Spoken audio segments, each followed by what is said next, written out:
நற்றமிழ் நிறுவிய தமிழ் மாமணி புலவர் மு. இறைவிழியனார் நினைவு நூலக வாசகர் வட்டத்தின் 19ஆம் கூட்டத்திற்கு வருகை புரிந்து சிறப்பித்துக் கொண்டிருக்கும் அனைவருக்கும் என்னுடைய அன்பான வணக்கத்தை தெரிவித்துக் கொள்கிறேன். இறைவன் இல்லத்தில் கருஞ்சட்டை பெண்கள் என்ற தலைப்பில் உரையாற்ற என்னை இங்கு அழைத்து இந்த நல்வாய்ப்பினை நல்கிய தாமரைக்கோ ஐயா உள்ளிட்ட அனைவருக்கும் என்னுடைய நன்றியை உரித்தாக்குகின்றேன்.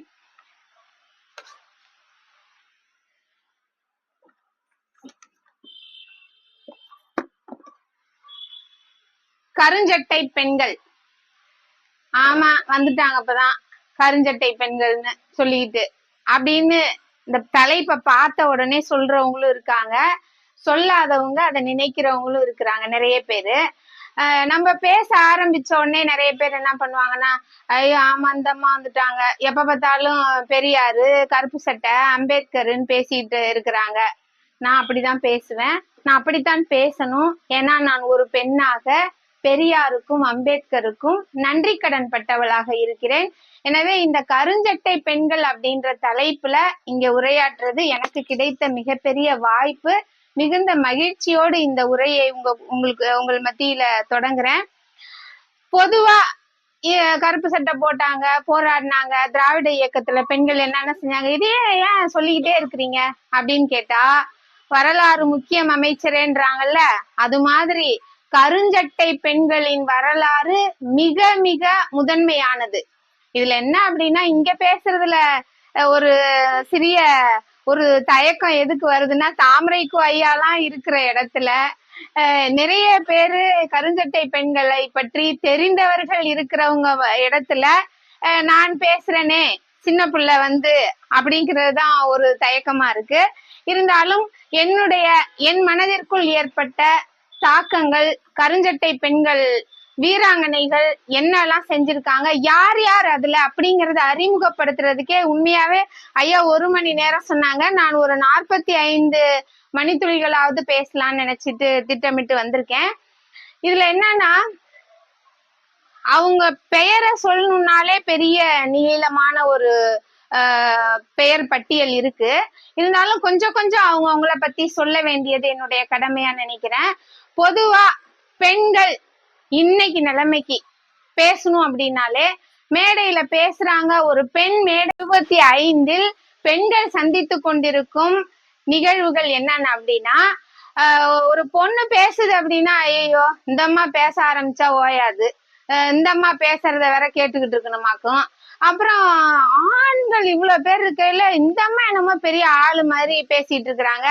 இப்படியெல்லாம் பேசுகின்ற, ஆனா அவங்க எல்லாம் யாருன்னு கேட்டா, தன்னை ஒரு பெண்ணியவாதியாக, ஒரு முற்போக்கு சிந்தனையாளராக தன்னை மேடைகளில் அறிமுகப்படுத்தி கொண்டு நெஞ்சை நிமிர்த்தி மீசை முறுக்கி கொண்டு பேசி கொண்டிருக்கும் ஆண்கள் தான் இப்படி பேசிட்டு இருக்கிறாங்க. இதை நான் கற்பனை செய்தோ தானாக இல்லாததையோ சொல்லிவிடவில்லை, என்னுடைய அனுபவ பகிர்வு இது. என்னன்னு கேட்டா, இதை ஏன் சொல்ல வேண்டிய கட்டாயம் இருக்கு அப்படின்னா, ஒரு நிகழ்ச்சியில மேடையில பேசினேன். என்னுடைய புத்தக வெளியீட்டுல ஏற்புரையாகவும் மகிழ்வுரையாகவும் ஒரு 30 நிமிடங்கள் பேசினேன். நானு அதை பொறுத்துக்க முடியாத ஒரு முற்போக்கு சிந்தனையாளர், ஒரு பெண்ணியவாதி, அடுத்த ஒரு நிகழ்ச்சியில நான் நிகழ்ச்சி தொகுப்பு பண்ணிட்டு இருக்கும்போது அங்க என்ன சொல்றாரு, ஐயோ நீங்க அந்த மாதிரி பேசுவீங்கன்னு தெரிஞ்சிருந்தா நான் வந்தே இருக்க மாட்டேமான்னு சொன்னாரு. ஒரு யாரு பெண்ணியவாதி என்று, அந்த மீசையை முறுக்கி கொண்டவர்.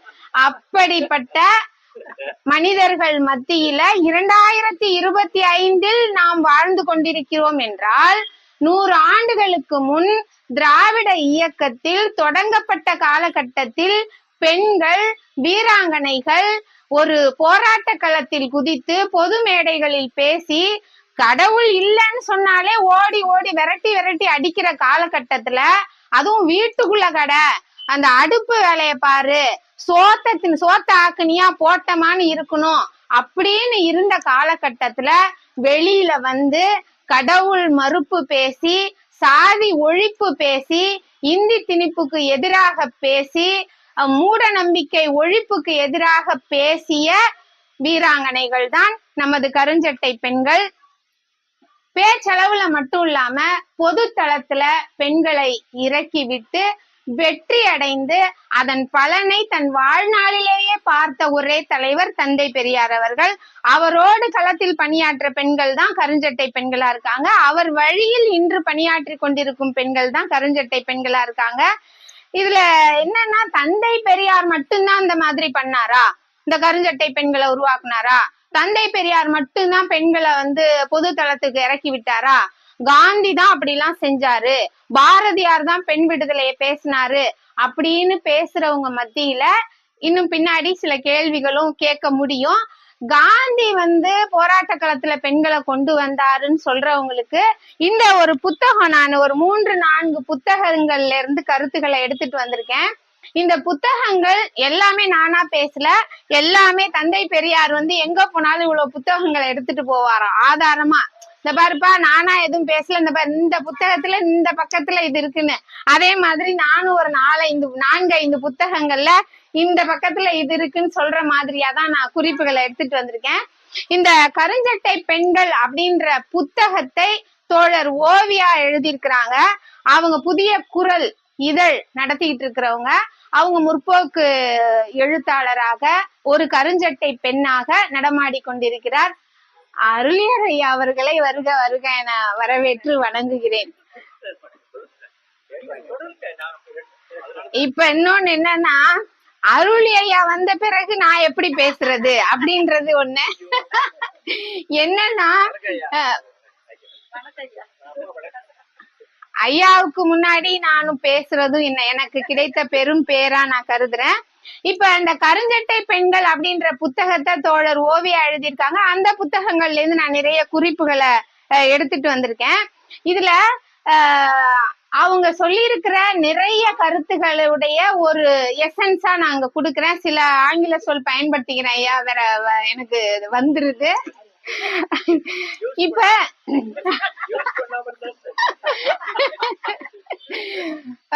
முடிந்தவரை முயற்சிக்கிறேன் ஐயா. இதுல இத பேசுறதுக்கு முன்னாடி இப்ப இருக்கிற ஒரு பெண்மணியுடைய கருத்தை நான் பதிவு பண்ணோம். அனிச்சம் கனிமொழின்னு ஒருத்தவங்களை நீங்க பாத்துட்டு இருப்பீங்கன்னு நினைக்கிறேன். அவங்க எல்லாமே பொது தளத்துல இதுல வலைத்தளங்கள்ல நல்ல ரொம்ப முற்போக்கு கருத்துக்களை விதைச்சிட்டு இருக்காங்க. அவங்க தன்னுடைய அனுபவத்தை சொன்னாங்க, அதை உங்ககிட்ட பகிர்ந்துக்கணும்னு நினைக்கிறேன். அவங்க என்னன்னா, பெரியார் என்னெல்லாம் பண்ணாரு, பெரியார் என்னென்ன கருத்துக்களை சொன்னாருன்றத இப்ப காட்சிப்படுத்தி மக்கள் மத்தியில அவங்க மனசுல எளிதில் புரியுற அளவுக்கு, அவங்க மனதில் பதிய வைக்கும் அளவிற்கு செஞ்சிட்டு இருக்காங்க. அவங்கள எங்க போனாலும் என்ன தெரியுங்களா சொல்றாங்களா, நம்ம கருப்பு சட்டை அணிந்த ஆண்கள் உள்ளிட்ட நிறைய ஆண்கள், வாங்க வாங்க தோழர், உங்களதான் எதிர்பார்த்துக்கிட்டு இருந்தேன், அப்பா உங்களை மாதிரி ஒரு பெண்கள் வேணும், இந்த நம்மளுடைய சமுதாயத்துக்கு உங்களை மாதிரி பெண்கள் வேணும், வாங்க வாங்க அப்படின்னு சொல்லி அவங்கள ரொம்ப, உங்களுடைய நிகழ்ச்சிகளை பாக்குறேன், உங்களுடைய பதிவுகளை பாக்குறேன், பாராட்டுறேன் அப்படிலாம் சொல்லி ஒரு மிகப்பெரிய அவையில அவங்கள ரொம்ப பாராட்டினோடனே அவங்களுக்கு மிகுந்த மகிழ்ச்சி ஆகி, ரொம்ப மகிழ்ச்சி தோழர் அப்படின்னு சொல்லிட்டு, சரி உங்களுடைய தொடர்பு எண் கொடுங்க அப்படின்னு கேட்கும்போது கொடுத்துருக்கிறாரு.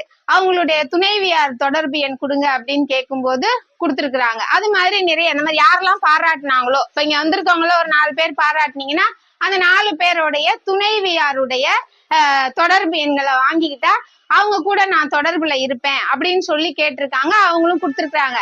இவங்க என்ன பண்றது, நான் அனிச்சம் கனிமொழி இந்த மாதிரி உங்க கூட தொடர்புல இருக்கணும்னு விரும்புறேன், அந்த தோழர் தான் உங்க எண் கொடுத்தாரு அப்படின்னோடனே எப்படி கை சிம்பிள் எல்லாம் வருமா, நன்றி அந்த எமோஜின்னு சொல்லுவாங்கல்ல அதெல்லாம் வருமா. சரின்னு சொல்லிட்டு டிபி பிக்சர்னு ஒண்ணு வச்சிருப்பாங்க பாருங்க, அது என்ன சொல்றது, டிபி பிக்சருக்கு அறிமுகம் தன்னை பத்தி அந்த பிக்சர் ஒண்ணு இருக்கும், டிஸ்பிளே பிக்சரு. அதுல பாத்தீங்கன்னா கணவருடைய படம் அல்லது குழந்தையுடைய படம் இருக்குமா. அவங்க நினைச்சுக்கிட்டாங்க பெண்களுடைய படத்தை வச்சாதான் இப்ப என்னென்னமோ பண்றாங்கிறதுனால சில பெண்கள் வச்சுக்க விரும்புறதுல அப்படி போல இருக்குன்னு நினைச்சுக்கிட்டாங்களாம். இவங்க நிறைய அனுப்பிக்கிட்டே இருப்பாங்களாம், இப்படி வந்துகிட்டே இருக்குமா, ஒரு ஸ்மைலி ஒரு தம்ஸ் அப் இப்படி வந்துகிட்டே இருக்குமா. அடுத்து ஒரு நாள் அவங்க கூப்பிட்டாங்களாம் ஒரு நிகழ்ச்சிக்கு, அவருடைய துணைவியாரெல்லாம் அழைக்கலான்னு சொல்லிட்டு அழைப்பு விடுத்தா அவரே எடுக்கிறாராம். யாரு அத குடுத்தாரு பாருங்க, அந்த மீச முறுக்கிங்க, அவங்களே போன் எடுத்திருக்காங்க. தோழர், நான் உங்க துணைவியார் நம்பருக்கு போட்டேன், நீங்க எடுத்தீங்க அப்படின்னா, இல்லைங்க தோழர், கோச்சுக்காதீங்க, அது என்னுடைய நம்பர் தான். இல்லையா, நான் உங்க துணைவி நம்பர்னு கேட்டுல வாங்கினேன். இல்லைங்க, நான் தான் பொது தளத்துல இருக்கேன், அப்புறம் எதுக்கு வீட்டு ஆளுங்களும் வீட்டு பொம்பளைங்களும் வந்துட்டாங்கன்னா அப்புறம் குடும்பம் விளங்காது. அப்ப நீங்க என்ன எதுக்கு பாராட்டுனீங்க? அப்ப நீங்க இப்படிலாம் இருக்கணும், பொது தளத்துக்கு வரணும், நீங்கெல்லாம் இருக்கணும் அப்படின்னு பாராட்டினீங்களே, எதுக்கு தோழர் அப்படின்னா, அது கொஞ்சம் கோச்சுக்காதீங்க. இதுதான் இன்றும் 2025 நடந்து கொண்டிருக்கும் செயல்பாடுகள், நிகழ்ச்சிகள். மனிதனுடைய நிலைப்பாடுன்னும் போது 100 ஆண்டுகளுக்கு முன்னாடி தந்தை பெரியார் கூட ஒரு பெண் நிக்கிறாங்க அப்படின்னாலே அவங்க எந்த அளவிற்கான இடர்பாடுகளை, எழல்களை அனுபவிச்சிருப்பாங்கங்கிறத நம்ம ஒரு மனக்கண்ணிலே பார்த்து தெரிஞ்சுக்க முடியும். இந்த வரலாறு, கருஞ்சட்டை பெண்கள் வரலாறு ஏன் சொல்லணும் அப்படின்னா, இன்று இருக்கிற தலைமுறையினருக்கு என்னெல்லாம் செஞ்சாங்க, எப்படியெல்லாம் பாடுபட்டாங்க அப்படின்றதே தெரியவே இல்லைன்றதுதான் உண்மை. அதை கொண்டு போய் சேர்க்கணும் அப்படின்ற எண்ணத்துலதான் இந்த பேசணும்னு நினைச்சேன். ஆனா பார்த்தா இங்க யாருமே இளைஞர்கள் இல்ல, அதான் எனக்கு ஒரே வருத்தமா இருக்கு. நீங்க எப்போதுமே என்றும் 16 தான் ஐயா, அதுல ஒண்ணும் மாற்று கருத்து இல்ல. நீங்க ஒரு இளைஞர் தான், வயதை திருப்பி போட்டா கூட அதுவும் மாறி போயிடும், அதனால சொல்ல வேண்டாம்னு நினைக்கிறேன். ஆனா அதுதான் கொஞ்சம் வருத்தமா இருக்கு. எப்படியோ இந்த நம்ம பதிவு செய்யறது மூலமாகவாவது யாராவது ஒரு இளைஞர் கேட்டு மாறினா எனக்கு மகிழ்ச்சி தான். ஏன் இந்த வரலாறை நம்ம பேச வேண்டியிருக்கு அப்படின்னா, பாரதிதாசன் கல்லூரியில இது மாதிரி ஒரு தலைப்பு கொடுத்து பேச சொன்னப்ப, மகளிர் நாளுக்காக பேச சொல்லும் போதெல்லாம் நம்ம எப்படி பேசுவோம், இந்த மாதிரிதான் எதையாவது பேசுவோம். அப்ப நான் நாங்கேலின்ற பொண்ணை பத்தி சொன்னேன். முளைவரி கட்ட சொல்லி கேட்ட கதை, அந்த கதை உங்க எல்லாருக்குமே தெரிஞ்சிருக்கும் நினைக்கிறேன். அந்த முளைவரி கட்ட சொல்லி கேட்கும் போது என்னால கட்ட முடியாது, அத பத்தி நான் இப்ப விவரம் சொல்ல தேவையில்லைன்னு நினைக்கிறேன். எல்லாருக்கும் தெரியும் தானே ஐயா முளைவரி கட்ட? எல்லாருக்கும் தெரியாது. இந்த கேரளாவுல அதாவது உயர் சாதி பெண்கள் மட்டும்தான் மார்பகத்தை மூடிக்க முடியும். தாழ்த்தப்பட்ட இனத்தை சார்ந்தவர்கள் என்று சொல்லப்பட்ட பெண்கள் முளைவரி கட்டணும். அவங்களுடைய மார்பகத்தை துணி போட்டு மூடக்கூடாது, அப்படியே திறந்தே தான் இருக்கணும். அதுவும் அவங்க அப்படி மூடணும் அப்படின்னா அதற்கு ஏற்ற மாதிரி வரி கட்டணும். பெரிய மார்பகங்களா இருந்தா நிறைய வரி, சிறிய மார்பகங்களா இருந்தா குறைவான வரி, இப்படி கட்ட வேண்டிய அரசாங்க ஆணை இருந்தது. அதுக்காக இந்த வர்றாங்கல்ல, அந்த வருவாய்த்துறையில இருந்து இந்த வசூலிக்க வர்றாங்களா, அவங்க பேரு எப்படி சொல்றதுன்னு தெரியலையே, வருவாய்த்துறையில இருந்து வசூலிக்க வர்றவங்க வந்திருக்கும் போது என்னால கட்ட முடியாதுன்னு இந்த நாங்கேலின்ற பெண் மறுத்ததுனால, நாங்க போக முடியாது, உன் சைஸுக்கு நீ இவ்வளோ வரி கட்டணும்னு சொன்னதுனால இந்த பெண் இதை ஒழிச்சு கட்டணும், இதுக்கு ஒரு முற்றுப்புள்ளி வைக்கணும்ன்ற நோக்கத்துல அந்த பெண் என்ன பண்ணிட்டாங்க, தன்னுடைய மார்பகத்தையே அறுத்து எரிஞ்சிட்டு இந்தாடா நீ கேட்ட வரி அப்படின்னு சொல்லிட்டு இறந்து போயிட்டாங்க. இது வரலாற்றில் மறைக்கப்பட்ட, மறுக்கப்பட்ட ஒரு கதை, உண்மையா நடந்தது. இப்ப இருக்கிற அந்த ஆளுங்க நான் யாருன்னு சொல்றதுக்கு இல்ல, நீங்களே புரிஞ்சுங்க, அவங்க எல்லாம் இது ஒரு கட்டுக்கதை அப்படின்னு சொல்லி அதுக்கு எதிர்மறையான கருத்துக்களை பரப்பிட்டு இருக்காங்க. இன்னமும் கேரளாவில முளைச்சி பெரம்பு அப்படின்ற ஒரு இடத்துல அந்த பெண்ணுக்கு ஒரு நினைவு இடம் இருக்குதுன்றதுதான் உண்மை. இத நானு பாரதிதாசன் கல்லூரியில சொல்லும் போது ஒரே ஒரு பெண்ணுக்கு கூட, கல்லூரி பேராசிரியர்களுக்கு கூட இந்த கதை தெரியல. அப்ப இந்த மாதிரியான உண்மையா நடந்தத, தோல் சீலை போராட்டம், இந்த மார்புக்கு முளைவரி கட்டின கதை, இது எதையுமே தெரியாம பெண்கள் இன்னைக்கு பெண் முன்னேற்றம், பெண் விடுதலைன்னு சொல்லி தவறா நினைச்சுக்கிட்டு ஏதோ பண்ணிட்டு இருக்காங்க, ஏதோ பேசுறாங்க அப்படின்னும் போது கொஞ்சம் வருத்தமா இருக்கு. அப்ப இந்த மாதிரி நாம மக்கள் கிட்ட கொண்டு போய் சேர்க்க வேண்டிய கடமை இருக்கு. இப்ப காந்தி தான் பெண்களை முன்னிறுத்தினாரு அப்படின்னு சொல்லும் போது இங்க ஒரு தடுப்பு என்ன அப்படின்னா, எப்படி அவர் முன்னிறுத்தி இருக்கிறாரு, போராட்ட களத்துக்கு கொண்டு வந்த காந்தி பெண்களை என்ன சொல்லியிருக்காரு அப்படின்னா, தன்னுடைய மகன் துணைவியார் இறந்த பிறகு நான் மறுமணம் செஞ்சுக்கிறேன் அப்படின்னு கேட்கும் போது கட்டாயமா செஞ்சுக்கோ, உன்னை போலவே ஏற்கனவே திருமணமாகி இப்பொழுது தனியா இருக்கிற பெண்ணை பார்த்து திருமணம் செய்து கொள் என்று சொன்னவர், நான் ஒரு முஸ்லிம் பெண்ணை திருமணம் செஞ்சுக்கிட்டு வந்த போது அதை கடுமையாக சாடி எதிர்த்தவர் காந்தி. அதுக்கு மேல மேயோன்ற ஒரு பெண் எழுத்தாளர் இந்திய மாதா என்ற புத்தகம் எழுதியதற்காக அதுல இருக்கிற இந்து மதத்துல இருக்கிற சில அவங்களுக்கு பிடிக்காத அல்லது ஒவ்வாத செய்திகளை அதில் பதிவு செய்திருந்த ஒரே காரணத்திற்காக அந்த பெண்மணியை காந்தி என்ன சொல்லி திட்டிருக்காரு தெரியுங்களா? குப்பக்காரி அப்படின்னு சொல்லி திட்டிருக்காரு. அப்ப அதுக்கு பிறகு மேயோ கூற்று மெய்யோ பொய்யோ அப்படின்ற தலைப்புல ஐயாமுத்து ஐயா என்பவர் நம்ம சுயமரியாதை கருத்தாக அதற்கு மறுப்பாக ஒரு புத்தகம் எழுதியிருக்கிறாரு. காந்தி அவர்கள் வர்ணாசிரமம் வேண்டும்னு சொன்னவரு, தீண்டாமை வேண்டான்னு சொன்னாரு, ஆனா வர்ணாசிரமம் வேண்டும்னு சொன்னாரு. தந்தை பெரியார் தான் இந்த வர்ணாசிரமத்தை வச்சுக்கிட்டு நீங்க எப்படி பெண் முன்னேற்றத்தை பற்றியும் சாதி ஒழிப்பு பற்றியும் பேசுவீங்கன்னு சொல்லி அதை மறுத்து பேசினார். அதே மாதிரிதான் தஸ்லிமா நஸ்ரீன்ங்கிற ஒரு பெண்மணி லஜ்ஜா அப்படின்ற புத்தகம் எழுதினாங்க. லஜ்ஜா அப்படின்னா வெட்கம். அந்த அவங்களுடைய மதத்துல இருந்த வேற வேற முரண்பட்ட செய்திகள் அதுல பதிவு செஞ்சிருந்தாங்கன்னு அவங்கள கூட நாடு கடத்தினாங்க. இதுல என்னன்னா கருஞ்சட்டை பெண்கள் என்ன செய்ய முற்பட்டாங்க அப்படின்னா தந்தை பெரியாரின் அடிச்சுவட்டில் இருந்து கொண்டு இவங்கெல்லாம் என்ன சொன்னாங்கன்னா, காந்தி அவங்கள மாதிரியான ஆளுங்கெல்லாம் என்ன சொன்னாங்கன்னா, ஒருத்தவனுக்கு புண்ணு இருக்கு சீழ் வடியுதுன்னா சீழை தொடச்சிக்கிட்டே இருக்கணும்னு சொன்னாங்க. உட்காந்து அந்த சீழ் வடிகிற சீழை தொடச்சிக்கிட்டே இருக்கணும்னாங்க.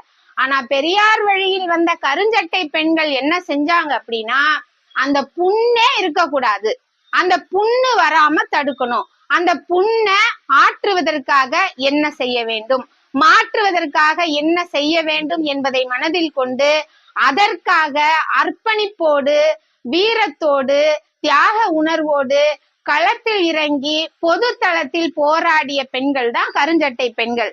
அதனாலதான் தந்தை பெரியார் ஆணி வேறையே பிடுங்கி எறியணும்னு சொல்லுவாங்க. அதனாலதான் அவர் என்னென்ன குறைகள் இருக்கோ அதுக்கு ஆணிவேர் கரணியமா இருக்கிற கடவுளே வேண்டான்னு சொன்ன அது அதற்காக தான்.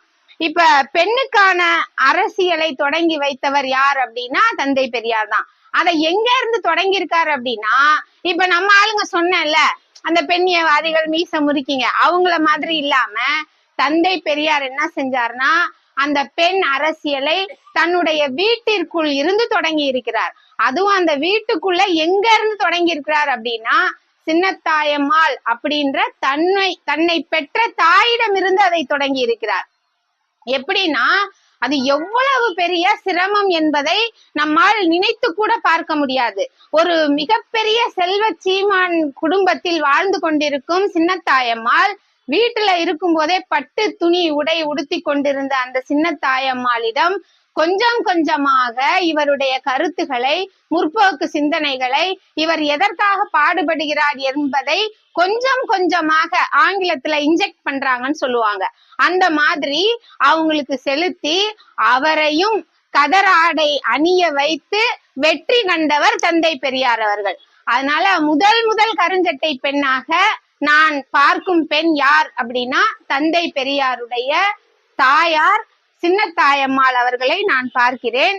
அதாவது பெண்ணடிமைத்தனம் என்பது அறியாமையால் விளைந்தது அல்ல, அது திட்டமிட்டு திணிக்கப்பட்ட பெண்ணுக்கு எதிரான கொடுமை என்பதை உணர்ந்தவர்கள் தான் கருஞ்சட்டை பெண்கள்.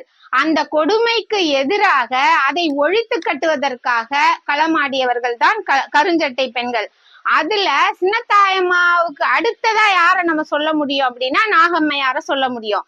ஏன்னா நாகம்மையார சொல்லாம கருஞ்சட்டை பெண்கள் வரலாற நம்ம சொல்லவே முடியாது. நாகம்மையார் தான் தந்தை பெரியார் இளமை காலத்துல வாலிபரா இருக்கும்போது பண்ணின அட்டகாசம் அடாவடி எல்லாம் பண்ணிருக்கிறாங்க. அந்த இளமையில தன்னுடைய கருத்தை வலிமையா அவங்க கிட்ட மக்கள் மத்தியில செலுத்தணுங்கிறதுனால தன்னுடைய குடும்பத்தில இருந்து தானே நான் தொடங்கி ஆகணுங்கிறதுனால நாகம்மையார் 13 வயதுல இருவரும் விரும்பி திருமணம் செய்திருக்கிறார்கள். 13 வயதுல திருமணம் செஞ்சுக்கிட்ட இந்த பெண் குட்டி பொண்ணுதான். ஆனாலும் அந்த காலத்துல அது நடந்திருக்கு. ஐயாவுக்கு அப்போது 19 வயது. அப்ப திருமணம் செஞ்ச பிறகு காதல் வயப்பட்டவர்கள் கணவர் என்னெல்லாம் சொல்றாரோ அத்தனையையும் செய்யக்கூடிய பெண்ணாக நாகம்மையார் இருந்திருக்கிறாங்க.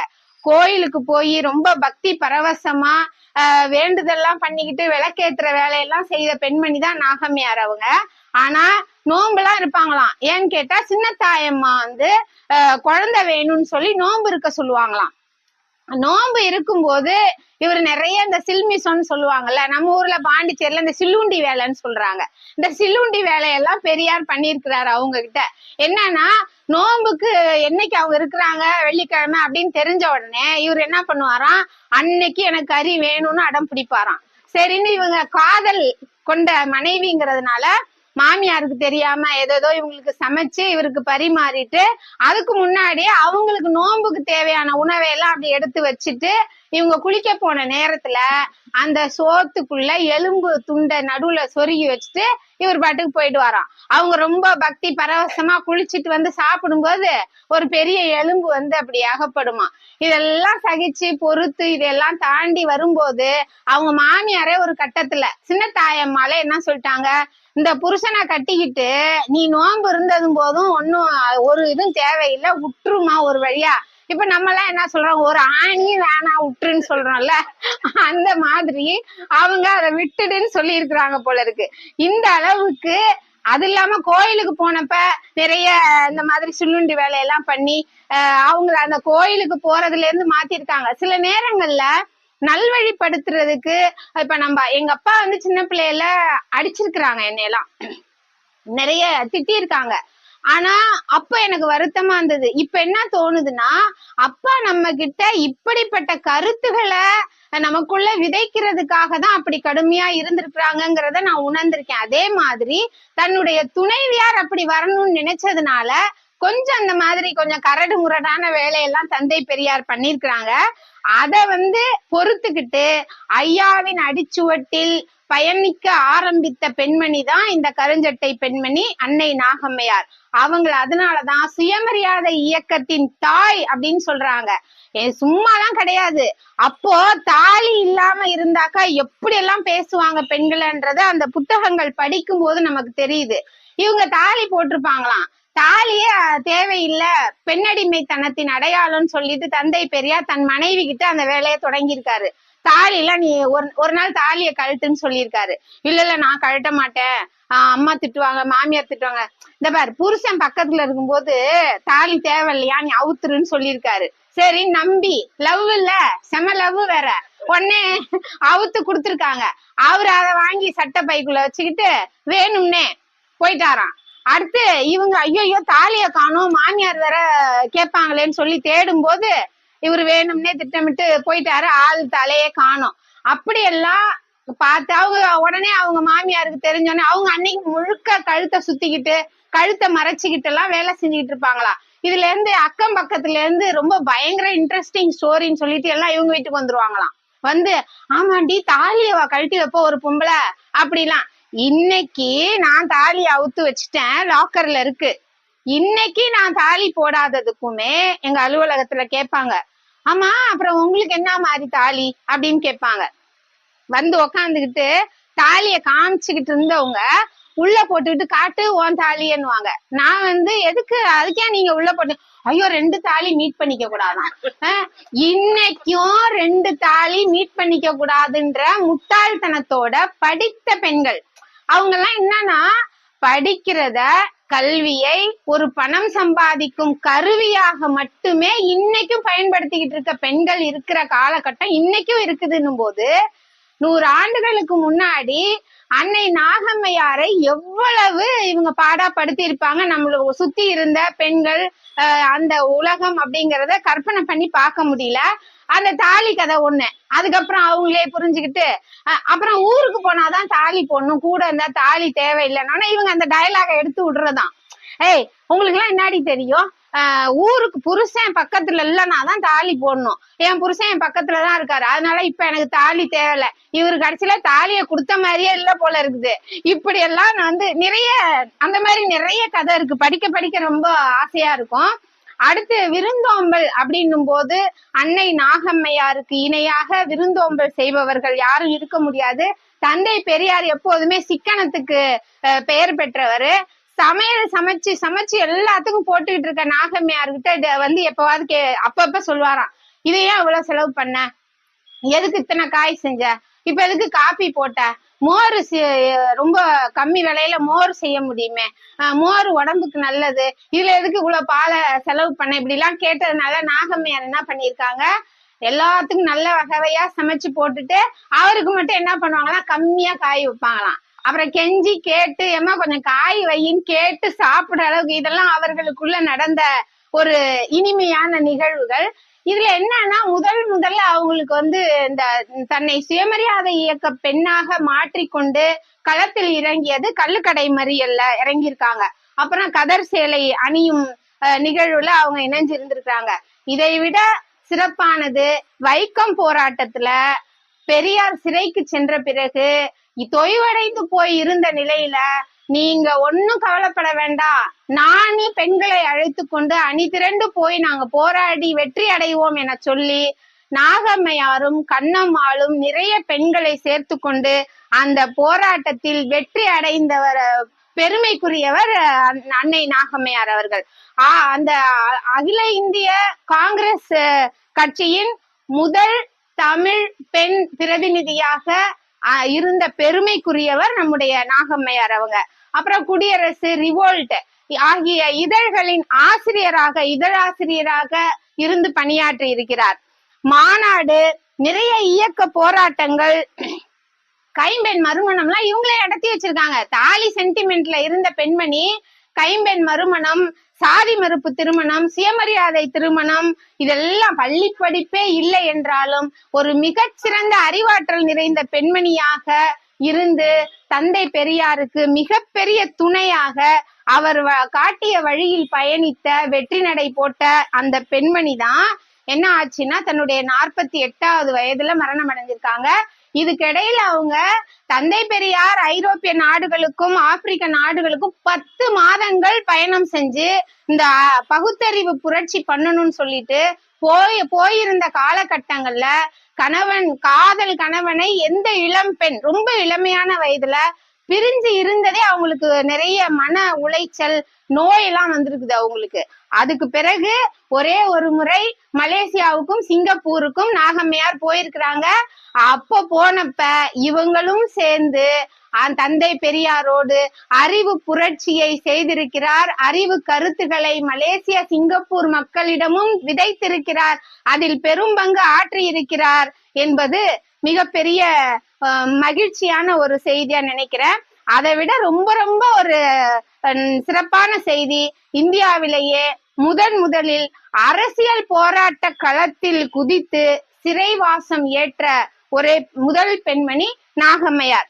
அவங்க மாளவியா மாநாடுன்னு ஒண்ணு நடந்திருக்கு மும்பைல, அவங்க இறந்துட்டாங்க.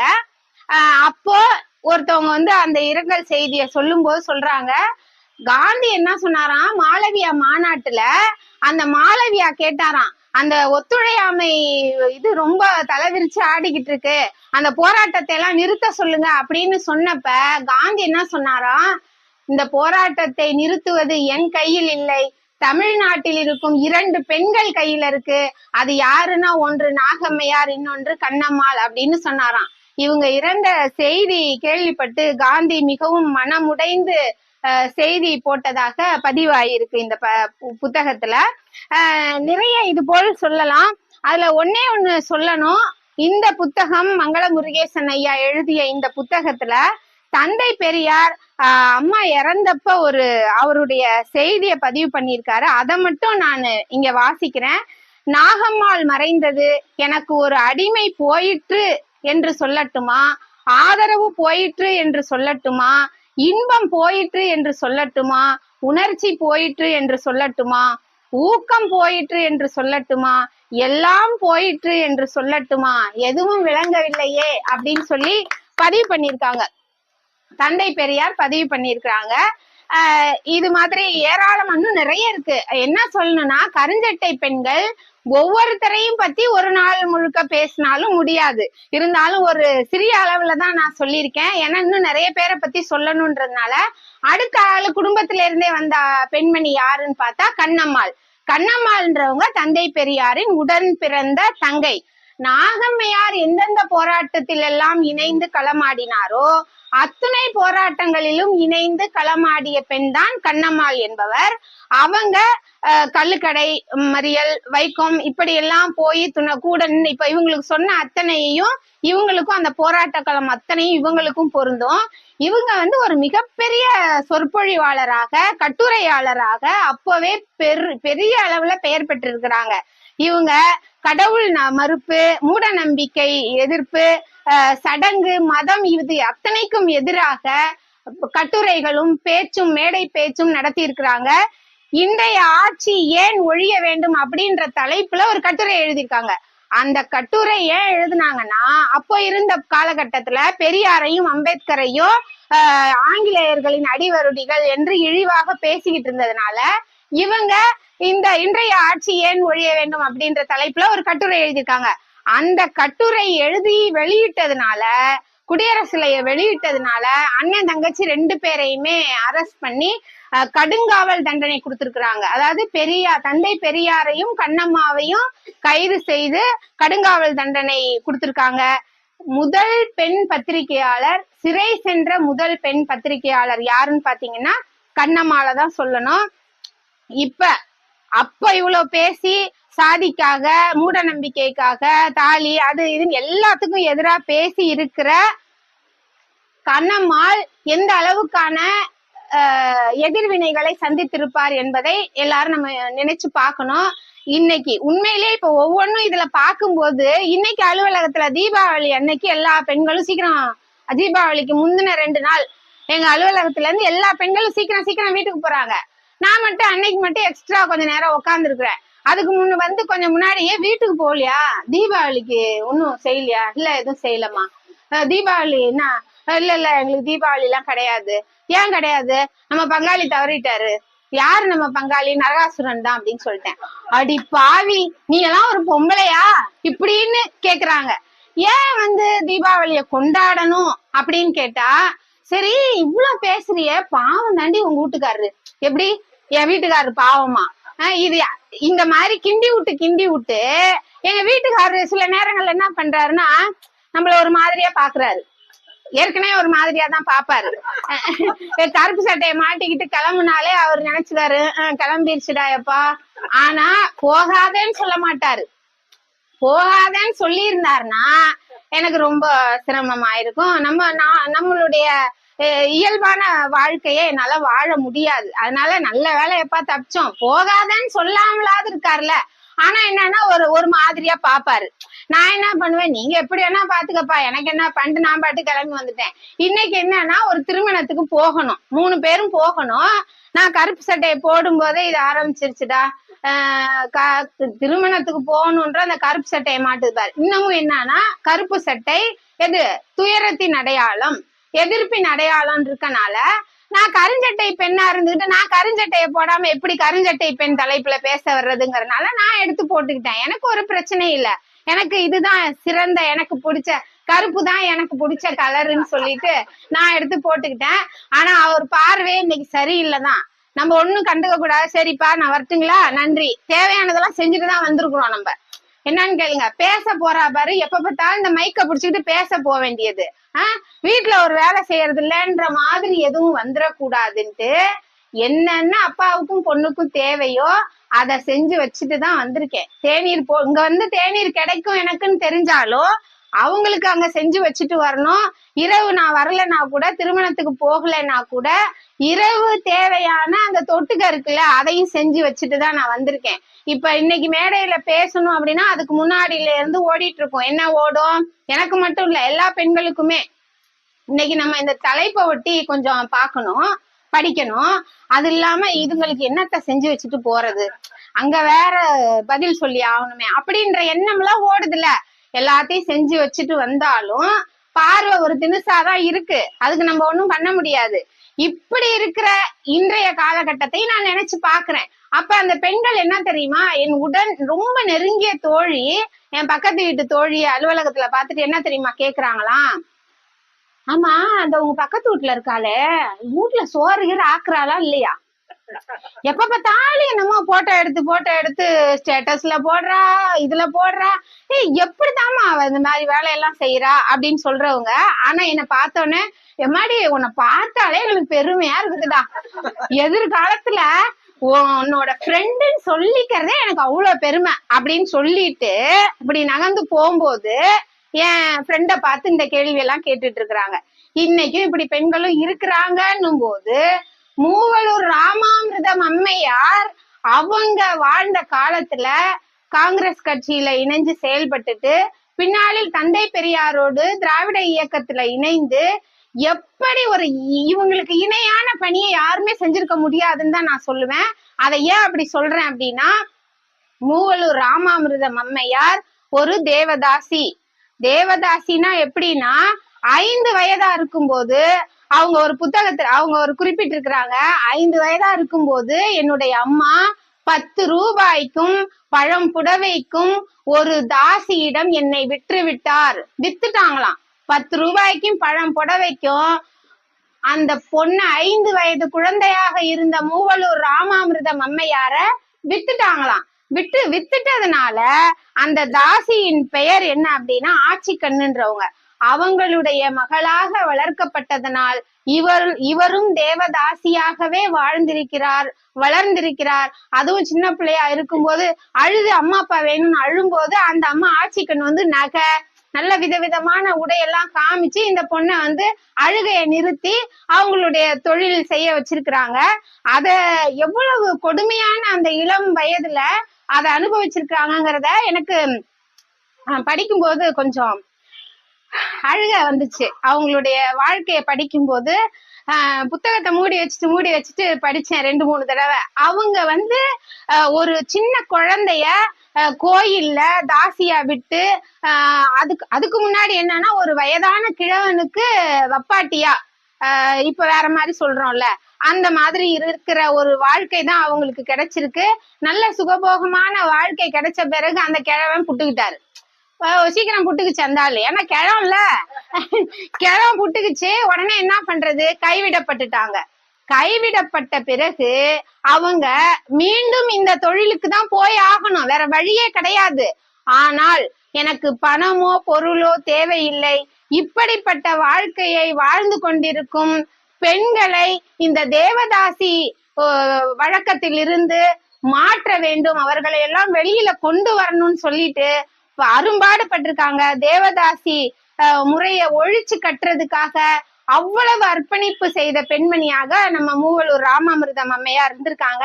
அவங்க என்னதான் பண்ணிருக்காங்கன்னு சொல்லிட்டு இன்னைக்கு அதை பத்தி எப்படி பேசினாங்கன்னு சொல்லணும்.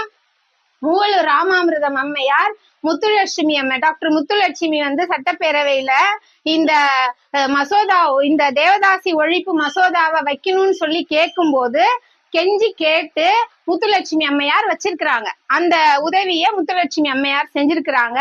ஆனால் செய்ய வைத்தது இவங்கதான், ராமாமிர்தம் அம்மையார். அது மட்டும் இல்லாம ஆண்கள் வேட்டி கட்டணும் அப்படின்னு சொல்லி காங்கிரஸ் கூட்டத்துல தீர்மானம் போட்டப்ப தாழ்த்தப்பட்ட ஆண் இனத்தை சார்ந்த ஆண்களுக்கு எல்லாம் வேட்டிய கட்டிக்கிட்டு போய் மேடையில நின்றுருக்காங்க. அந்த ஆண்கள்லாம் யாரு தீர்மானம் போட்டாங்களோ அவங்களே நீ எல்லாமாடா வேட்டி கட்டிக்கிட்டு வருவேன்னு சொல்லி அவமானப்படுத்தி அவங்கள விரட்டி விட்டுருக்காங்க. அதை பார்த்து கொண்டிருந்த மூவலூர் ராமாமிர்தம் அம்மையார் என்ன பண்ணிருக்காங்க, ஏண்டா நீங்க தான் தீர்மானம் போடுவீங்க, ஆனா அந்த சாதிக்காரன் கட்டிக்கிட்டு வந்த உடனே நீங்க இதை அவமானப்படுத்துறீங்கன்னு சொல்லிட்டு என்ன பண்ணிருக்காங்கன்னா, ஒரு பெரும் படையா தாழ்த்தப்பட்ட இனத்தை சார்ந்த ஆண்களை வெறும் கோவணத்தை மட்டும் கட்டி விட்டு மேடை முழுக்க ஏத்திட்டாங்களாம். ஏத்தினோடனே யாரெல்லாம் அவமானப்படுத்தினார்களோ அவர்கள் எல்லாம் தலைய கீழே போட்டுக்கிட்டாங்க அப்படின்னு சொல்லி போட்டிருக்கு இந்த புத்தகத்துல. அப்புறம் ஆங்கிலேயர்கள் என்ன பண்ணிட்டாங்களா, பெண்களை தேசிய கொடி ஏத்துறதுக்கு அனுமதிக்கலையாம். அப்ப இவங்களுக்கு பயங்கரமா கோபம் வந்துருச்சு. யாரு, கருஞ்சட்டை பெண்களுக்கெல்லாம். இவங்க முன்னிலையில தான், இவங்களுடைய தலைமையில தான் நிறைய பெண்களை இவங்க இழுத்து இப்ப என்னால ஒரு பொண்ணை கொண்டு வந்து இங்க விட முடியல. எங்க பகுத்தறிவாளர் கழகத்துக்குள்ள ஜிப்மர்ல இருந்து கூட வெளியில இருந்து கூட ஒரே ஒரு பொண்ணை கூட முழுமையா கொண்டு வந்து இங்க விட முடியல. அப்பா அதெல்லாம் என் வீட்டுக்காரர் திட்டுவாருடி, நீ வேணா சொல்லு, நான் கேட்டுக்கிறேன் இப்படின்னு இன்னைக்கும் சொல்றவங்க மத்தியில மூவலூர் ராமாமிர்தம் அம்மையார் பெண்களை எல்லாம் திரட்டி திரட்டி கொண்டு வந்து களத்துல இறக்கி பணியாற்ற வைத்திருக்கிறார். அவங்க என்ன பண்ணிருக்காங்கன்னா, நீ என்ன தேசிய கொடி ஏத்த தானே விட மாட்டேன்ட்டேன்னு சொல்லிட்டு தேசிய கொடியவே வாங்கி புடவையா கட்டிக்கிட்டு ஒரு குரூப்பா வந்து மேடையில ஏறிக்கிட்டாங்களாம். எப்படிப்பட்ட புரட்சியை அந்த காலத்திலே செஞ்சிருக்கிறாங்க மூவலூர் ராமாமிர்தன் அம்மையார் அப்படின்றத நினைச்சு பார்க்கணும்.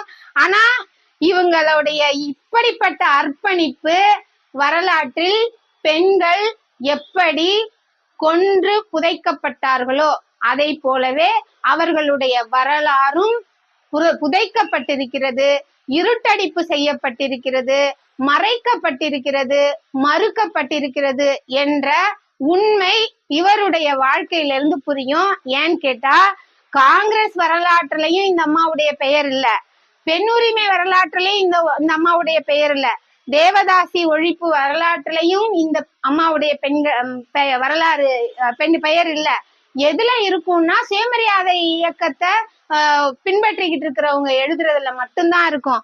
ஆனா யாரு இவங்கள முன்னிறுத்தினாங்கன்னா கலைஞர் ஆட்சியில ஏழை பெண்கள் திருமண உதவி திட்டத்துக்கு மூவலூர் ராமாமிர்தம் ஏழை பெண்கள் திருமண உதவி திட்டம் அப்படின்னு ஒரு திட்டத்தை இவங்களுக்கு மரியாதை செய்யற விதமா கலைஞர் தான் உருவாக்கியிருக்காரு. அது ஒரு மிகப்பெரிய நம்மளுக்கு ஆறுதலை கொடுக்குது. இவங்களுடைய வரலாறு இருட்டடிப்பு செய்யப்பட்டிருப்பது, நான் சொன்னேன்ல அந்த மாதிரி ஆண்கள் அவங்களாலே இருந்தா கூட சரி அவங்க ஆம்பளை அதனால பெண்ணை வந்து இருட்டடிப்பு செஞ்சுட்டாங்கன்னு பாக்கலாம். இது என்ன கொடுமை அப்படின்னா, autobiography of doctor S Muthulakshmi Reddy MP and CM pioneer woman legislator அப்படின்ற புத்தகம் அவங்களே எழுதியிருக்கிறாங்க. அத 1964 எழுதியிருக்கிறாங்க, இங்கிலீஷ்ல எழுதியிருக்கிறாங்க. 200 பக்கங்கள் கொண்ட இந்த புத்தகத்துல ஒரே ஒரு இடத்துல கூட தந்தை பெரியாருடைய பெயரோ மூவலூர் ராமாமிர்தம் அம்மையாருடைய பெயரோ இல்ல. அட்லீஸ்ட் அவங்க என்ன செஞ்சிருக்கலாம், நான் இந்த மாதிரி தேவதாசி ஒழிப்பு சட்டத்தை வச்சேன், முன்மொழிஞ்சேன், அதுக்கு எனக்கு சொன்னவங்க இவங்கன்னாவது சொல்லியிருக்கலாம். மூவலூர் ராமாமிர்தம் அம்மையாரை முத்துலட்சுமி அம்மையாருக்கு அறிமுகப்படுத்தி வைத்தவர் தந்தை பெரியார். இது வரலாறு. அந்த பெண்மணி கூட இந்த பெயர்களை மறைத்திருக்கிறார், இருட்டடிப்பு செய்திருக்கிறார் என்பதுதான் இதுல எனக்கு ரொம்ப முழுமையா விளங்குது. இந்த சூழல்ல இப்பதான் ரொம்ப ஒரு நல்ல ஒரு கருத்து பதிவு பண்ணியிருக்கிறாங்க இக்கால பெண்கள். இன்னொரு எழுத்தாளர் வாசந்தின்ற ஒரு எழுத்தாளர் என்ன சொல்லியிருக்கிறாங்க தெரியுங்களா? ஒரு பெண் எழுத்தாளர், தேவதாசி முறையை அவசரப்பட்டு ஒழித்து விட்டார்கள், அது கலைக்கு முக்கியத்துவம் கொடுக்கும் விஷயம் அப்படின்னு அந்த அம்மா ரொம்ப வேதனையை வெளிப்படுத்தியிருக்காங்க. அவசரப்பட்டு ஒழிச்சிட்டாங்களாம். என்ன தெரியுதுங்களா? அது ரொம்ப ரொம்ப கலைக்கு முக்கியத்துவம் கொடுக்கும் விஷயம்னு சொல்லியிருக்காங்க. அதுக்கு மேல இன்னொன்னு நடந்திருக்குது, இப்ப அண்மையில நடந்தது. நானும் அந்த செய்தியை படிச்சேன், அதுவும் இந்த புத்தகத்துல இடம்பெற்றிருக்கு. அது என்ன அப்படின்னா,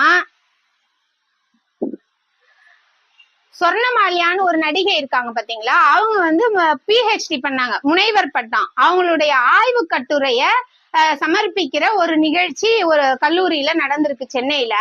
அந்த கல்லூரியில அந்த அம்மா என்ன தெரியுமா சொல்லியிருக்கிறாங்க, அந்த தேவதாசி முறை இருக்குல்ல, அதை போன்ற ஒரு புனிதமான விஷயம் எதுவுமே கிடையாது உலகத்துலன்னு சொல்லிட்டாங்க.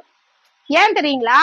அவங்களுக்கு தேவதாசிகள்னு ஒரு குறிப்பிட்ட சாதியே கிடையாதுன்னு சொல்லிட்டாங்க. தேவதாசிகள் அவர்களாகவே விரும்பி ஏற்றுக்கொண்ட தொழில் அதுன்னு அதுல எழுதியிருக்கிறாங்க. எது? ஆய்வு முடிவு. அடுத்து எல்லா சாதி பெண்களும் தேவதாசியா இருக்கலாம் அப்படின்னு சொல்லிட்டு இன்னொன்னு சொல்லியிருக்காங்க, இதை சாதியாக உருவாக்கி காட்டியது இந்த சுயமரியாதை இயக்கம் தான் அப்படின்னு பிளேம் பண்ணிட்டாங்க. நம்ம ஆளுங்க, நம்ம ஓவியா மாதிரி அம்மா மாதிரி நம்மள மாதிரி கருஞ்சட்டை, இப்ப இருக்கிற கருஞ்சட்டை பெண்கள் அந்த கூட்டத்துக்கு போயிருந்திருக்காங்க. அவங்க 2 எதிர்கேள்வி கேட்டிருக்காங்க. என்ன அப்படின்னா, விரும்பி ஏற்றுக்கொண்டார்கள்னு சொல்றீங்க, தேவதாசி முறை புனிதமானதுன்னு சொல்றீங்க, கலை உணர்வு மிக்கதுன்னு சொல்றீங்க. இன்னொன்னு சொல்லியிருக்காங்க அவங்க, என்ன தெரியுங்களா, சொர்ணமால்யா சொல்லியிருக்காங்க, அவங்களுக்கு எவ்வளவு பெரிய உயர்வான இடம் கிடைக்குது உலகத்துல தெரியுமா? அவங்க இறந்துட்டா கடவுளுடைய அந்த நடை சாத்தப்படுகிறது. யாருக்காகவும் கடவுள் நடை சாத்த மாட்டாங்க. ஒரு தேவதாசி இறந்துட்டா அந்த நடையே சாத்தி வைக்கிறாங்க. அந்த ஒரு பெருமை யாருக்கு கிடைக்கும்? இன்னொன்னு, கடவுள் மீது சாத்திய உடையை, பட்டு துணியை இந்த இறந்து போன தேவதாசிகளுக்கு போட்டு மரியாதை, மிகப்பெரிய மரியாதை கிடைக்குது. அதை கெடுத்து விட்டுட்டாங்கன்ற மாதிரி இந்த சொர்ணமால்யா பேசுனதுனால நம்மள மாதிரி பெண்கள் அங்க போனவங்க என்ன கேட்டிருக்காங்கன்னா, சாதி கிடையாதுன்னு சொல்லிட்டீங்க, அடுத்து விரும்பி ஏற்றுக்கொண்டதுன்னு சொல்லியிருக்கீங்க. அந்த பெண்கள் எத்தனை வயசுல ஏத்துக்கிட்டாங்க? அது விரும்பி ஏத்துக்க முடியுமா? 5 வயசு, 10 வயசு, 15 வயசு பெண்கள் தேவதாசி இதை எப்படி விரும்பி ஏற்றுக்கொள்ள முடியும்?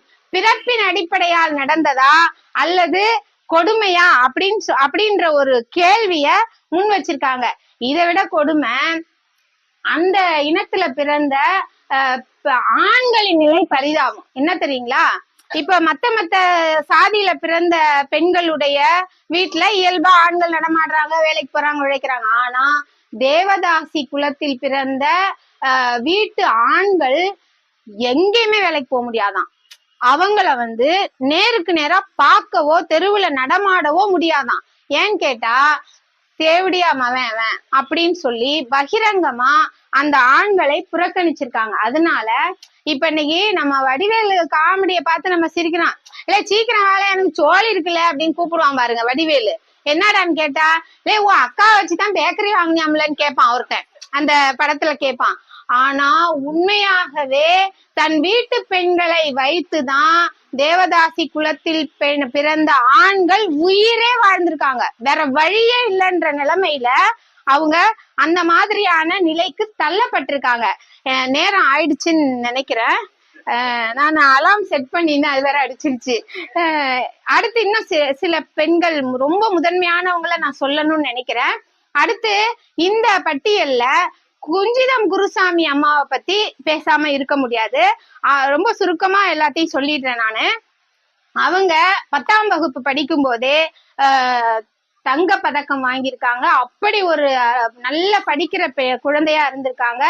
குயின் மேரிஸ் காலேஜ்ல பட்டம் படிச்சிருக்கிறாங்க, பட்ட படிப்பு படிச்சிருக்கிறாங்க. குத்தூசி குருசாமி ஐயாவை காதலித்து சாதி மறுப்பு திருமணம் செஞ்சிருக்காங்க. அவங்களுடைய திருமணமே ஈரோடுல பெரியார் இல்லத்துல நடந்திருக்கு. முதல் முறையா மணமக்கள் உரையாற்றி இருக்கிறாங்க. திருமணத்துல அவங்களே உரையாற்றி இருக்கிறாங்க. இன்னைக்கு என்ன பண்றாங்க, பெண்களை மேடைக்கு கூட்டிட்டு வரும்போது தலைய கீழே போடுடி, கீழே பாத்துக்கிட்டு வா, இப்படியே இது பண்ணிக்கிட்டு இருக்கிற அப்படின்னு சொல்றவங்க இன்னமும் இருக்கிறாங்க. குத்து டான்ஸ் எல்லாம் ஆடுறாங்க, அது வேற விஷயம். மணப்பெண்கள் குத்து டான்ஸ் எல்லாம் ஆடிக்கிட்டே உள்ள வரும்போதே குத்து டான்ஸ் போட்டுக்கிட்டே வர்றாங்க, அதையும் நம்ம பாக்குறோம். ஆனால் இதுவரை கிடைத்திருக்கும் வெற்றி அனைத்துமே, இதுவரை கிடைத்திருக்கும் பெண் விடுதலை அத்தனையுமே நம் கருஞ்சட்டை பெண்களின் தியாகத்தால், போராட்டங்களால் உருவானது என்பதை நான் உணர்கிறேன். என்னுடைய அப்பா இந்த தாழ்த்தப்பட்ட இனத்துல பிறந்ததுனால அவாள் தெருவுக்குள்ள போகும்போது என் அப்பா செருப்போட போகாம இருந்த காலகட்டம் இருந்திருக்கு. அதெல்லாம் என் அப்பா சொல்லியிருக்காங்க. எங்க கிட்ட 4 பேரையும் உட்கார வச்சு சொல்லுவாங்க, நான் குழந்தையா இருக்கும்போது செருப்பு போட்டுக்கிட்டு அந்த தெருவுல நான் நடக்க முடியாது, ஆயா அப்பாயி அடிப்பாங்க, நான் ஏன் என் செருப்பு அவுக்கணும்னு சொல்லி நான் அழுவேன், அப்பாயி சொன்னா கேளுடான்னு அடிச்சு தரன்னு இழுத்துட்டு போவாங்க அப்படின்னு என் அப்பா எங்கள்கிட்ட சொல்லியிருக்காங்க. ஆனா அப்பா இன்னொன்னு சொன்னாங்க, இன்னைக்கு நீங்க எல்லாரும் வேற ஒரு இனத்துல பிறந்தவன் பெஞ்சில உட்காந்துருந்தா அவனை தள்ளி விட்டுட்டு அவனுக்கு இணையா போய் உட்கார்ற அளவுக்கு நீங்க வளர்ந்துருக்கீங்க.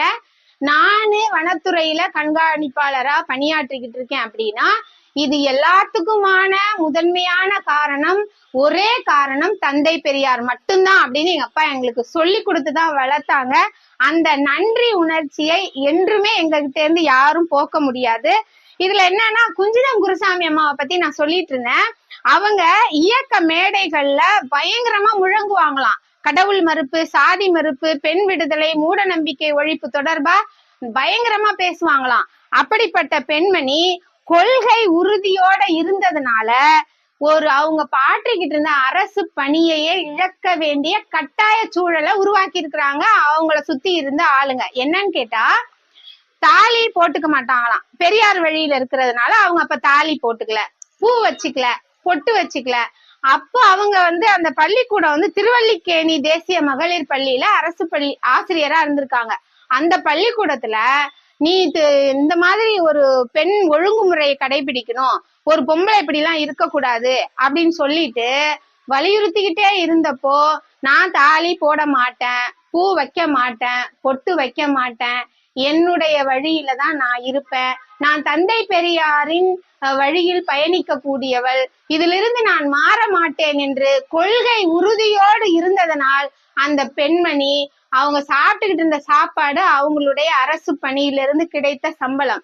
ஆனால் அந்த பணியிலிருந்து அவங்கள நீக்கிட்டாங்களாம். இது எவ்வளவு பெரிய கொடுமை பாருங்க, எவ்வளவு பெரிய தண்டனையை கொடுத்திருக்காங்க பாருங்க. அத பத்தி அடைச்சி போங்கடா தூசி மாதிரி அதை விட்டுட்டு வறுமையின் கொடுமையை அனுபவித்தாலும் கடைசி வரை தன்னுடைய கொள்கையை விட்டு கொடுக்காமல் கொள்கை உறுதியோடு வாழ்ந்து வழிகாட்டிய பெண்மணி தான் நம்ம குஞ்சிதம் குருசாமி அம்மையார் அவர்கள். ஒவ்வொரு கருஞ்சட்டை பெண்ணும் நடமாடும் பிரச்சார மேடையாவே அந்த காலத்துல உருவம் எடுத்திருக்கிறாங்க. இன்னைக்கு நான் பேசுறதுல ஒண்ணுமே வியப்பு இல்ல, நான் பேசுறதுல ஒரு துளி அளவும் வியப்பு இல்ல. ஆனா அப்ப அவங்க எல்லாம் செஞ்சிருக்காங்க பாருங்க. இன்னைக்கு விலாசினி அம்மாவும் நானும் இருக்கிறோம் அப்படின்னா, நாங்க தந்தை பெரியாரின் வழியில 100 ஆண்டுகளுக்கு பிறகு இப்ப நாங்க இருக்கிறோம் பேசுறோம் அப்படின்னா, இது ஒரு வியப்பாக தெரிகிற மக்கள் 100 ஆண்டுகளுக்கு முன்னாடி எப்படி இருந்திருக்குன்றத கொஞ்சம் நினைச்சு பார்த்தாங்கன்னா நம்மளுக்கு நல்ல பொருள் விளங்கும். இதுல இன்னொரு கூடுதல் தகவல் என்ன அப்படின்னா, குஞ்சிதம் குருசாமி அம்மாவுடைய மகளின் பெயர் ரஷ்யாவா. அவங்களுக்காக எனக்கு இந்த புத்தகம் படிக்கும் போதுதான் இந்த செய்தி கிடைச்சது. எனக்கு புதிய செய்தி அது. இதுக்கு முன்னாடி சொன்னதெல்லாம் ஏற்கனவே நான் படிச்சேன். இந்த செய்தி இந்த புத்தகத்துல படிக்கும் போது எனக்கு கிடைச்சது என்ன அப்படின்னா, புரட்சி கவியுடைய வரிகளை நான் எப்போதும் சொல்லி என்னுடைய உரையை தொடங்குவேன். இன்னைக்கு நான் ஏன் அந்த வரியை சொல்லல அப்படின்னா, இங்க சொல்லணுங்கிறதுக்காக தான். என்ன அப்படின்னா, சாணிக்கு பொட்டிட்டு சாமி என்று கும்பிடுவார் செய்கைக்கு நாணி கண்ணுரங்கு நகைத்து நீ கண்ணுரங்கு அப்படின்னு புரட்சி கவி பாடல் வரி இருக்குது இல்லைங்களா? அந்த பாடல் வரியே யாருக்காக எழுதுனதுன்னா, குஞ்சிதம் குருசாமி அம்மா அவர்களுடைய மகள் ரஷ்யா அவர்களுக்கு தாலாட்டு பாடலாக எழுதியிருக்கிறார் புரட்சி கவி பாரதிதாசன்றதான் நல்ல சிறப்பான செய்தி. இவரை தொடர்ந்து மீனாம்பாள் சிவராஜ் அப்படின்ற அம்மாவை பத்தி நான் சொல்லணும். இவங்களும் ஒரு சிறப்பான பெண்மணி. எப்படின்னா, பர்மா தான் அவங்களுடைய பிறந்த இடம், தாயகமா இருந்தாலும் மேல் படிப்பு படிக்கிறதுக்காக சென்னைக்கு வந்திருக்காங்க.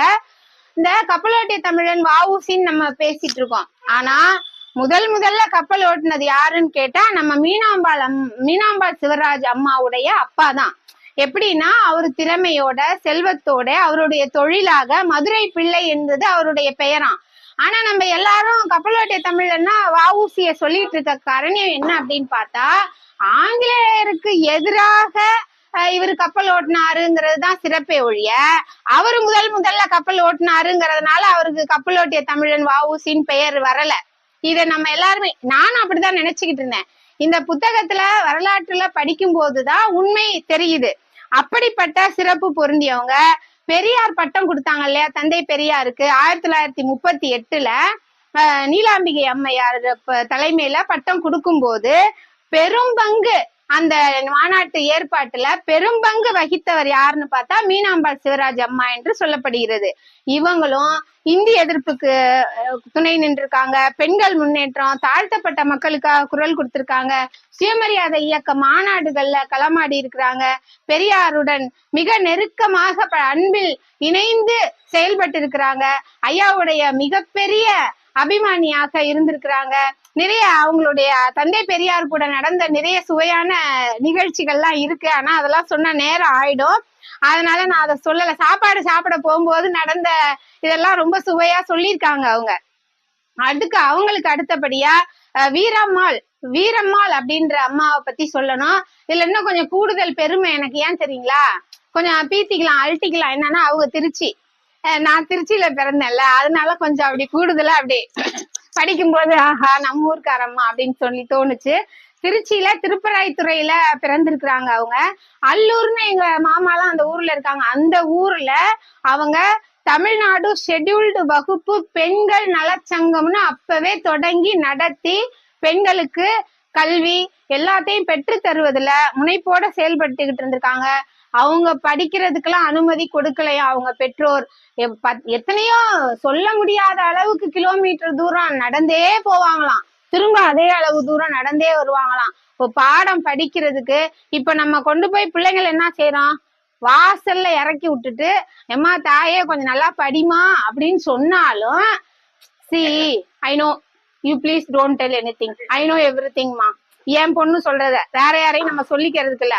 அம்மு அப்படின்னு நான் ஏதோ ஒண்ணு சொல்ல ஆரம்பிக்கும் போதே மா ஐநோமா ஐநோ காலை பொத்திக்கிறாங்க என் பொண்ணு. இப்படி பொம்பளை பிள்ளைங்க இன்னைக்கு இந்த அளவுக்கு வளர்ந்துருக்கிறோம்.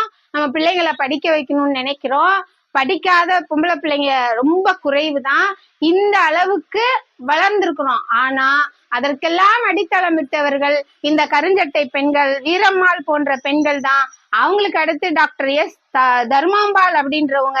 தர்மாம்பாள் அம்மா வந்து தமிழ் மொழிக்காக அவ்வளவு பாடுபட்டிருக்காங்க.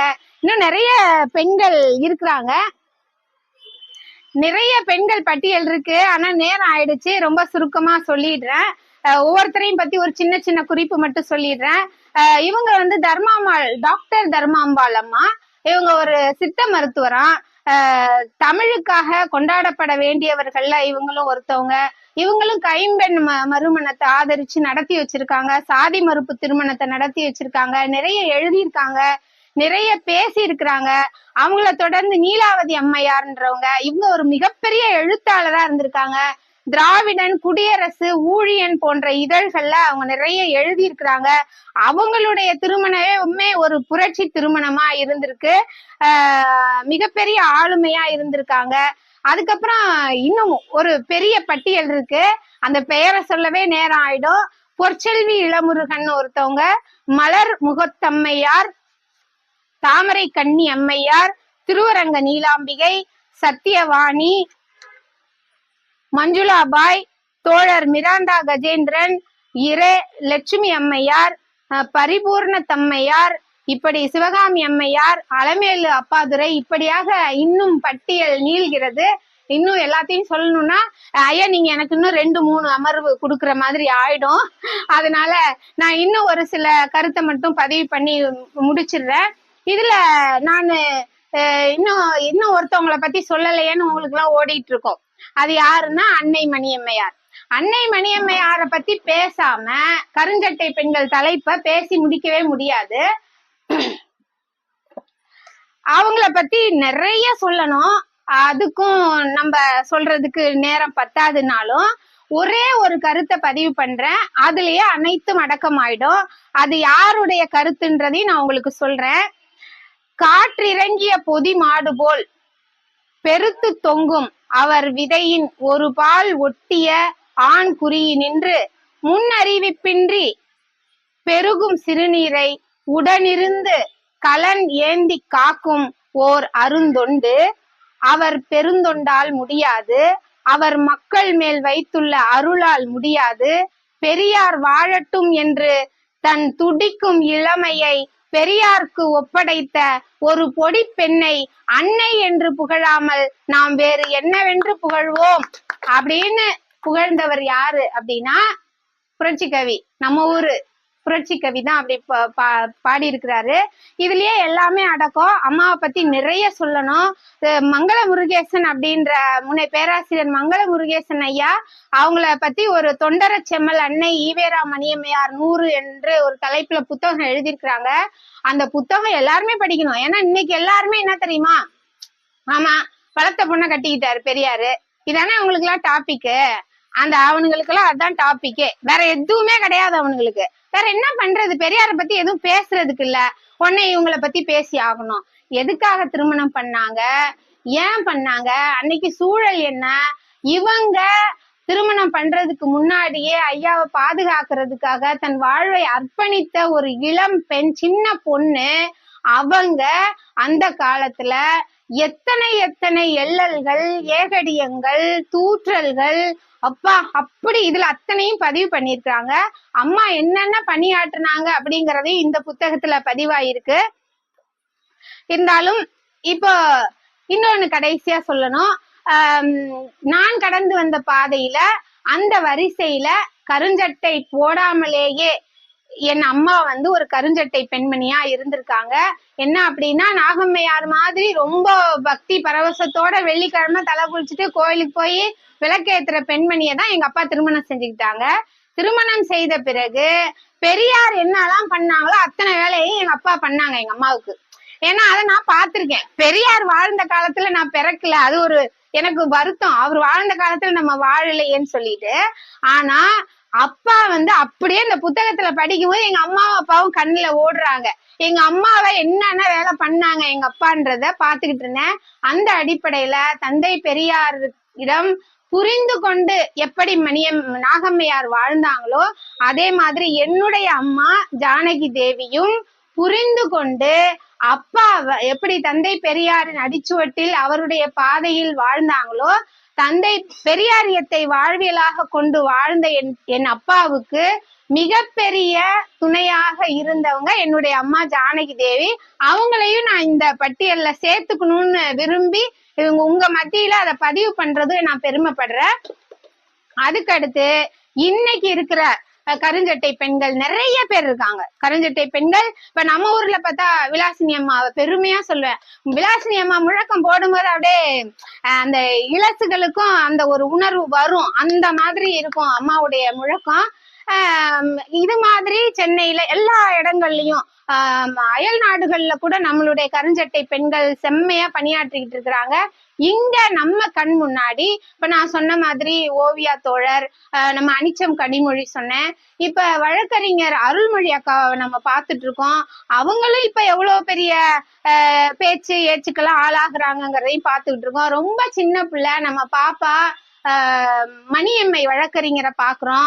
அவங்களையும் இப்படிதான் அசிங்க அசிங்கமா நம்ம ஆளுங்க பேசிட்டு இருக்கிறாங்க. மணியம்மை வழக்கறிஞர் மணியம்மை. அடுத்து அவங்களோட ரொம்ப சின்ன பிள்ளை நம்ம வழக்கறிஞர். அவங்க வந்து சயின்ஸும் படிச்சிருக்காங்க, அது பயோடெக்னாலஜியும் படிச்சிருக்காங்க, லாவும் படிச்சிருக்காங்க. லாவுல முதுகலையும் படிச்சுட்டாங்க. அதுலயும் பெரிய பெரிய பரிசு முதல் நிலை மாணவராக இருந்து பட்டம் பெற்றிருக்கிறாங்க. அவங்க இன்னைக்கு அப்படி ஒரு களப்பணியை ஆற்றிக்கிட்டு இருக்காங்க நம்ம மதிவதனி. அதுக்கடுத்து ரொம்ப குட்டி புள்ள 22 வயது தான் ஆகுது, நர்மதான்ற ஒரு பாப்பா, பொறியாளர். அப்படி வெடி பேச்சு. இப்ப நான் எல்லாம் பேசுறேன்னா ஒன்றிய அரசு ஊழியரா இருக்கிறதுனால கொஞ்சம் அடக்கி வாசிக்க வேண்டியதா இருக்கு. இன்னொரு காரணியம் என்னன்னு பாத்தீங்கன்னா என்ற புருஷன். ஏன்னு கேளுங்க, நான் வரும்போதே பீதியில தான் என்ன அனுப்பி விடுவாரு. இது அங்க போய் என்னத்த பேச போதோ, எவன் உதைக்க போறானோ, எவன் வேலையை புடிங்கிட்டு விட போறானோ, இவ வந்து என்ன வினைய வைக்க போறாளோன்னு நினைச்சுக்கிட்டேதான் என் வீட்டுக்காரங்க பக்கு பக்குன்னு உட்காந்துருப்பாரு. ஆனா சொல்லுவாரு, நான் போனோன்னே நிம்மதியா இருந்தேன்ப்பா நீ இல்லாம அப்படின்னுவாரு. ஆனா அங்க பீதியில தான் ஓடிக்கிட்டு இருக்கோம். அது வந்து சாதாரணமா வேற நிறத்துல உடை போட்டுட்டு வந்தா வேற நிகழ்ச்சிக்கு போறேன், இலக்கிய மேடையில இப்படி எல்லாம் பேச மாட்டாங்கன்னு கொஞ்சம் தெம்பா இருப்பாரு. இந்த கருப்பு சட்டையை மாட்டிக்கிட்டு வந்தேன்னு வச்சுக்கோங்களேன், ஐயோ என்ன வேணைய தூக்கிட்டு வர போறாளோன்னு நினைச்சுக்கிட்டு பக்கு பக்குன்னு இருப்பார்ல. சரி, ஒரு அளவோட அந்த பக்கு பக்கு நிக்கட்டும், நம்ம ரொம்ப ஓவரா ஏத்த வேணான்ட்டு நானும் கொஞ்சம் நாக்கு அடக்கி அடக்கி வாசிச்சுக்கிறது. நம்ம அண்ணன் எல்லாம் இருக்காங்க மதுரையில, நேரு அண்ணன், முருகானந்த அண்ணன், மீனாட்சி சுந்தர அண்ணன், மும்பை கணேசன் அண்ணன் எல்லாம் சொல்லுவாங்க, தங்கச்சி கொஞ்சம் பார்த்து பேசுங்க, கொஞ்சம் பதுமையா பேசுங்க, ரொம்ப வாய உற்ற வேணாம், சில பேரோட அந்த இனத்தை எல்லாம் குறிப்பிட வேண்டாம், யாரு இந்த அவாள்ல எல்லாம் நான் எதுவுமே சொல்ல மாட்டேன்ப்பா, நான் எதுவும் சொல்லவே மாட்டேன், பேசவே மாட்டேன், அவங்கள பத்தியே நான் பேச மாட்டேன். அதனால இப்படிப்பட்ட அறிவுரைகள், ஒரு நம்ம மேல அவங்கெல்லாம் வச்சிருக்கிற ஒரு அக்கறை இப்படி இருக்கிறதுனால நான்லாம் கொஞ்சம் அடக்கி அடக்கி வாசிக்கிறேன். ஆனா பாப்பாலாம் பாத்தீங்கன்னா மதிவதனி, நர்மதாலாம் அடி வெளுத்து எடுத்துருவாங்க. டாக்டர் அம்பேத்கர் சொன்ன அறிவை ஆயுதமாக்குன்னு சொன்னாரு பாருங்க, அது அப்படியே நம்ம கருஞ்சட்டை பெண்கள் எடுத்துக்கிட்டு, இல்லே புடிடா, இந்த நீ இதையா கேட்ட, இந்த புடி, சுத்தி எல்லாம் அடிக்கிற மாதிரி நச்சு நச்சுன்னு அடிச்சு பதில் சொல்லி களமாடி கொண்டிருக்கும் கருஞ்சட்டை பெண்கள் இன்றளவும் களமாடிக்கொண்டே இருக்கிறார்கள். அந்த கடைசி குடிமகன் மூட நம்பிக்கையிலிருந்து சாதி என்னும் சாக்கடையிலிருந்து வெளிவர்றது வரைக்கும் நம்ம போராடிக்கிட்டே இருப்பாங்க கருஞ்சட்டை பெண்கள். அவங்க எல்லாருக்கும் என்னுடைய வாழ்த்தையும் பெரிய வணக்கத்தையும் பாராட்டையும் தெரிவிக்கிறேன். இன்னொரு மகிழ்ச்சியான செய்தி ஒண்ணு உங்ககிட்ட எல்லாத்தையும் நான் பகிர்ந்துக்கணும். அது என்ன அப்படின்னா, நான் சின்ன பிள்ளையா இருக்கும்போது திருவானை கோயில் அப்படின்ற இடத்துலதான் அங்கதான் வந்து அந்த ஆச்சாரம் அனுஷ்டானம் அந்த பூஜை புனஸ்காரம் எல்லாமே பயங்கரமா நடக்கும். ஸ்ரீரங்கம், ரங்கநாதர், ஐலாண்டேஸ்வரி, ஜம்புகேஸ்வரர் இருக்கிற இடத்துல அங்க அந்த ஐயன் தெரு, வடக்கு தெரு, தெற்கு தெருன்னு இருக்கு. நாங்க அந்த வழியாதான் நடந்து பள்ளிக்கூடத்துக்கு போவோம். போகும்போதும் வரும்போதும் அந்த மொட்டை பாப்பாத்தின்னு சொல்லுவாங்க, பாத்திருக்கீங்களா? அப்படி சொல்லக்கூடாது, ஆனா வேற வழி இல்லாம அந்த அந்த சொல்ல நான் பயன்படுத்துறது காரணம் அவங்களே அவங்கள அப்படிதான் சொல்லிக்குவாங்க. அந்த மொட்டை பாப்பாத்தின்னா யாருன்னா, எனக்கு கண் முன்னாடி நிக்குது. அந்த காவி நிறத்துல இப்படி முக்காடு போட்டுக்குவாங்க. கணவன் இறந்தவங்க, அவள் தான் அந்த கொடுமை அனுபவிச்சவங்க எல்லாருமே அவள் தான். முடிய வழிச்சுக்குவாங்க, பொட்டு வைக்க மாட்டாங்க, எந்த ஆடையும் அதாவது அணிகலன்கள் எதுவும் போட்டிருக்க மாட்டாங்க. முகத்தை வந்து யாருமே பார்க்க கூடாதுங்கிற மாதிரி புடவை அந்த அப்படி கட்டிட்டு இப்படி முக்காடா போட்டுக்கிட்டு முகம் காட்டாம அப்படியே குடுன்னு ஓடுவாங்க. அவங்களுக்கு தேவைக்காக அந்த வாசல் வரைக்கும் வந்தா கூட ஆண்கள் பாத்திரக்கூடாதான். ஏன்னா ஆண்கள் பார்த்துட்டா, ஆண்களை அவங்க பார்த்துட்டா அவங்களுக்கு காதல் வந்துரும், காமம் வந்துரும், உணர்ச்சி வந்துரும். அப்படிங்கறதுனால ஆண்கள் கண்ணிலே படமாட்டாங்க. ஆனா இளமையா இருப்பாங்க, ரொம்ப இளமையா இருப்பாங்க. அப்படியெல்லாம் வந்துடக்கூடாதுங்கிறதுனால அவங்கள அப்படி செஞ்சு அடக்கி ஒடுக்கி அவர்களின் உணர்வுகளை உணர்ச்சியை சாகடித்து அடக்குமுறைக்கு ஆட்படுத்தப்பட்டிருந்த அந்த பெண்கள் தான் அந்த மொட்டை பாப்பாத்தின்றவங்க. உப்பு போட்டு சோறு தின்னா உணர்ச்சி வந்துரும்னு சொல்லி அவங்களுக்கு உப்பு போடாம தான் சோறு கொடுப்பாங்க. இதெல்லாம் நான் கண்ணால பார்த்திருக்கேன். ஆனா அவங்களுடைய வேதனை என்ன, வலி என்னன்னு எனக்கு அப்ப தெரியாது. நான் சின்ன பிள்ளையா இருந்தப்ப நானு, என் அக்கா, அண்ணன், என் கூட படிச்சவங்க எங்க தெருவுல இருந்து எல்லாம் போவோம் ஒரு படையா. அப்ப நாங்க என்ன தெரியுங்களா பண்ணுவோம், அவங்க அந்த வடக்கு தெருவுல இப்படி கிராஸ் பண்ணி போறதுக்குள்ள நாங்க குடுகுடுன்னு போய் அவங்கள தொட்டுருவோம். தொட்டுட்டா அவங்க குளிக்கணும், அவளே தொட்டாலும் அவ குளிக்கணும். புரியுதுங்களா சட்டம் அதெல்லாம்? ஏன்னா அது வந்து மடியா இருக்கேன் நானு. ஏண்டி அபிஷ்டு, நான் மடியா இருக்கேனேடி, ஏண்டி தொட்டீங்க, ஏதோ சொல்லி வேற அவங்க பாஷையில திட்டுவாங்க, அவங்களுடைய லாங்குவேஜ்ல திட்டுவாங்க எங்களை. நாங்க என்ன பண்ணுவோம் தெரியுமா, எங்கேயாவது ஒரு மொட்டை பாப்பாத்தி இருக்க மாட்டாங்களான்னு சொல்லி பார்த்து ஓட்டமா ஓடி போய் அவங்கள தொட்டுருவோம். வேற எதுவும் பண்ண மாட்டோம், தொட்டுருவோம்.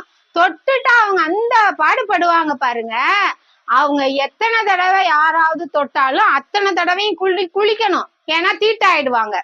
இப்படிப்பட்ட மொட்டை பாப்பாத்திங்களை நான் குழந்தையா இருக்கும்போது என்னுடைய பள்ளி பருவத்தில் பார்த்து வளர்ந்த நான் இன்று எங்க ஊருக்கு போகும்போது ஒரே ஒரு மொட்டை பாப்பாத்தி கூட இல்லைங்க. இந்த மிகப்பெரிய மாற்றத்துக்கு காரணம் என்னன்னு பாத்தீங்கன்னா தந்தை பெரியார் தான். அதையும் இந்த புத்தகத்துல பதிவு பண்ணிருக்காங்க. இதுல அவங்களே சொன்ன அந்த நன்றி பார்ப்பன பெண்களின் சாட்சியம்னு சொல்லி ஒரு 2 பக்கம் இருக்கு. இத நான் சொல்ல வேண்டியதே இல்ல, நான் பார்த்தேன்ல, நான் கண்ணால பார்த்து வளர்ந்தத உங்க முன்னாடி பதிவு செஞ்சுக்கிட்டு இப்படிப்பட்ட மிகப்பெரிய வெற்றிக்கு காரணமா இருந்த தந்தை பெரியாரும் சுயமரியாதை இயக்க தோழர்களும் கருஞ்சட்டை பெண்களும் பாராட்டுக்குரியவர்கள், போற்றுதலுக்குரியவர்கள் என சொல்லி வாய்ப்புக்கு நன்றி கூறி விடை பெறுகிறேன். நன்றி, வணக்கம். அவையோருக்கு பணிந்த வணக்கங்கள். உரையாற்றிய இளவரசி அம்மாவுக்கு வாழ்த்துகள். தலைமையேற்றுதனை நடத்தி வைத்துக் கொண்டிருக்கின்ற அரசு ஐயாவுக்கும் என்னுடைய மாமா தாமரைக்கு அவர்களுக்கும் நன்றிகள். இந்த இடத்தில் பாவலர் பெருஞ்சித்திரனார் அவர்கள் இதெல்லாம் தந்தை பெரியாருடைய உழைப்பினுடைய எச்சங்கள். அதனுடைய வீச்சுகள் இன்னும் அது கிளை விட்டு பரவி கொண்டிருக்கிறது என்பதற்குரிய அடையாளமாகத்தான் இளவரசியை நான் என்று பார்க்கிறேன். பெருஞ்சித்திரனார் சொல்வார், அவருடைய இறப்பின் பொழுது அதை குறிப்பிட்டு எழுதும் பொழுது நான் பக்கத்தில் இருந்தேன். அவர் யார், பெரியார் யார் என்று ஒரு பதிவு, அதை இப்பொழுது இந்த இடத்திலே இந்த பேச்சுக்கு இடையில், இந்த பேச்சுக்கினுடைய முடிவில் இதை எண்ணுவது இப்பொழுது தேவையானது. பெரும்பணியை சுமந்த உடல், பெரும்புகழை சுமந்த உயிர், பெரியார் என்னும் அரும்பெயரை சுமந்த நரை, அடற்கதிரை சுமந்த மதி, அறியாமை மேல் இரும்புழக்கை முத்துதல் போல் எடுக்காமல் அடித்த அடி, எரிபோல் பேச்சு, பெரும்புதுமை அடடா இவ்வெரியாரை தமிழ்நாடும் பெற்றதம்மா.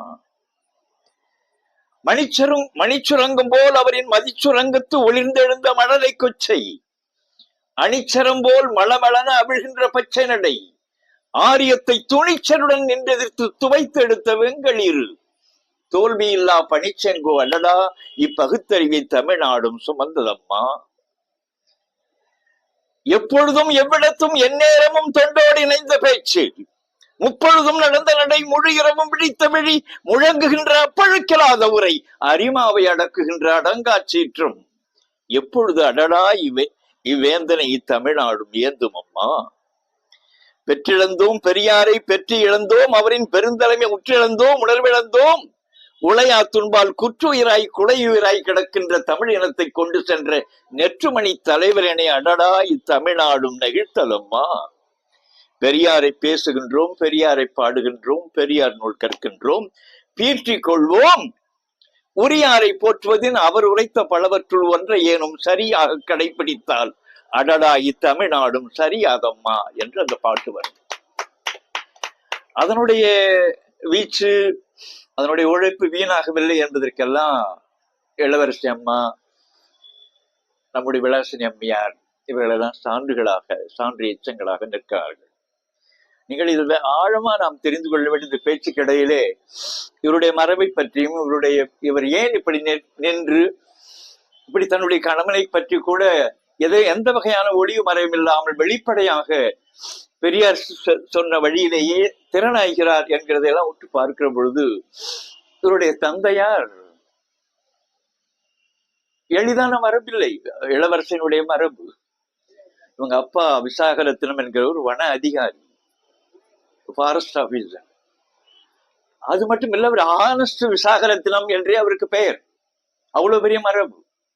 அவர் இயல்பா பெரியாரை 8 அகவியில் பார்த்தவர். 8 அகவியில் அவருடைய தாத்தா அழைத்து கொண்டு போய் அதை கேட்டதிலிருந்து 8ஆம் அகவியை அவங்க அப்பா மாற்றமுற்றவர்.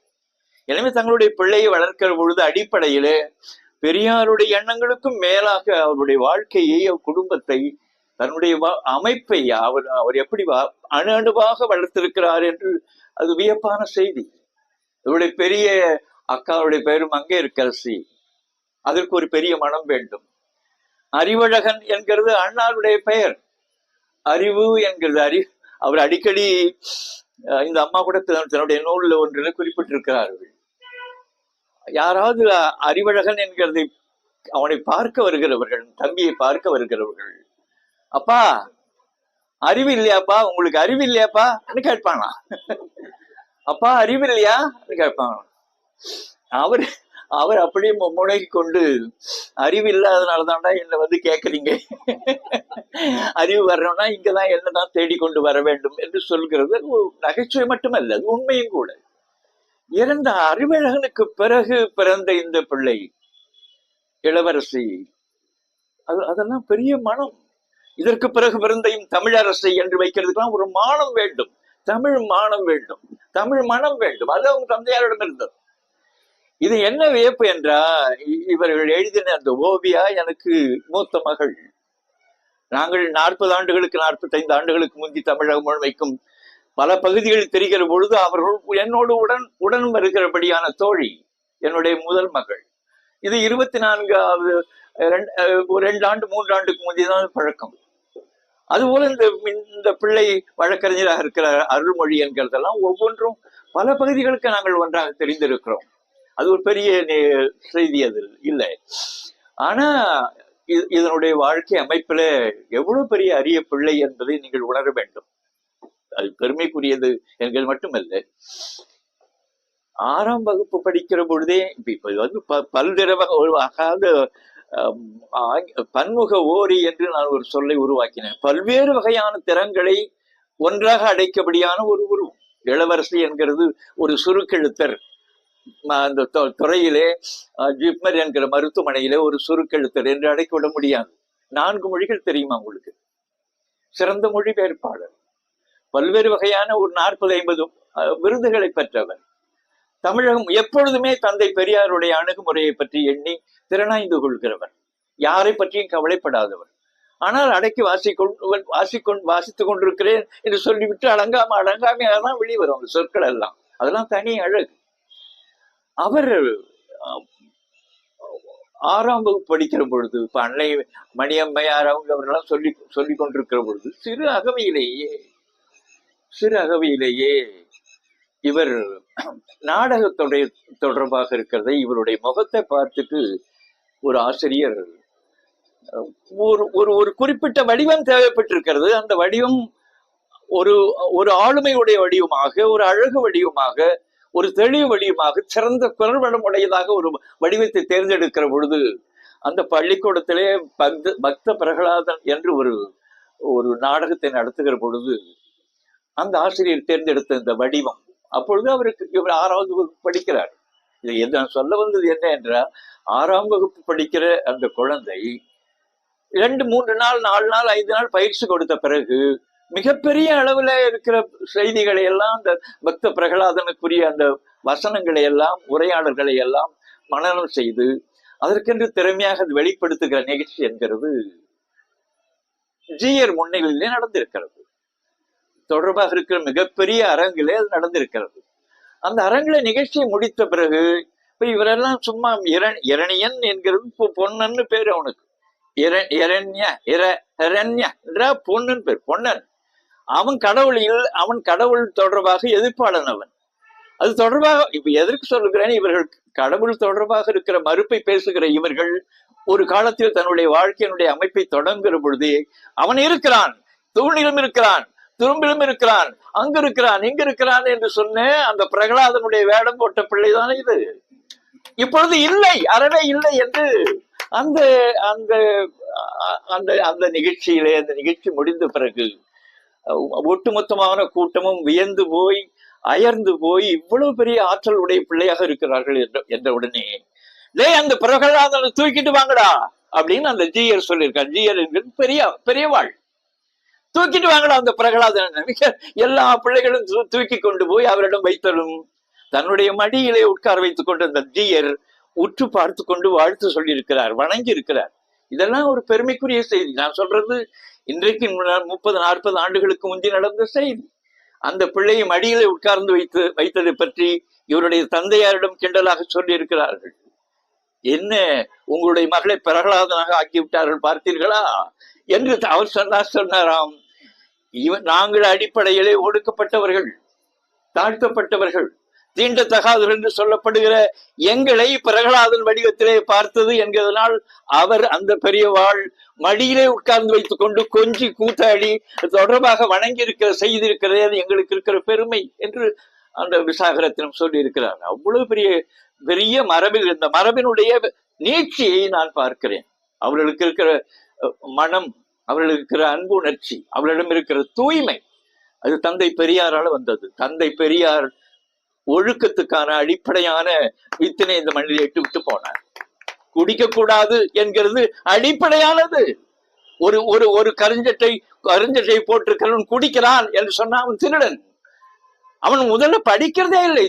திராவிட கழகத்தில் இருக்கிற பிள்ளைகள் யாரும் படிக்கிறதே இல்லை, குடிக்கிறார்கள்.